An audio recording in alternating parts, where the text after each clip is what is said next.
तो एक तरफ आस्था से जुड़ी भावनाएं भड़क रही हैं, तो दूसरी तरफ वैश्विक ताकतों की रणनीति सख्त होती नजर आती है। सवाल है कि क्या खाड़ी देशों में सत्ता का संतुलन बदलने वाला है? दुनिया की निगाहें अब अगले कदम पर हैं, क्योंकि यहां लिया गया हर एक फैसला सिर्फ एक हिस्से को नहीं, पूरी दुनिया का भूगोल बदल देगा।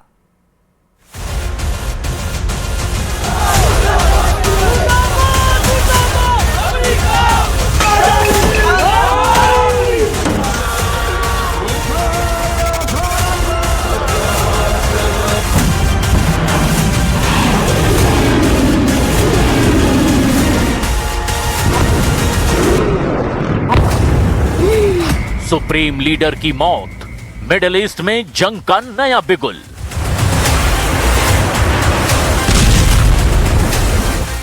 सदमे में शिया मुस्लिम वर्ल्ड, अमेरिका और इजराइल के खिलाफ जिहाद।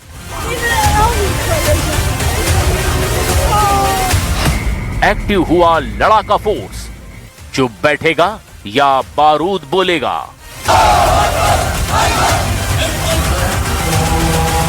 मध्य पूर्व की सियासत में एक ऐसा धमाका हुआ है जिसकी गूंज सरहदों से बहुत आगे तक सुनाई दे रही है। अली खामनेई की मौत के बाद शिया दुनिया में मातम है और उबाल भी।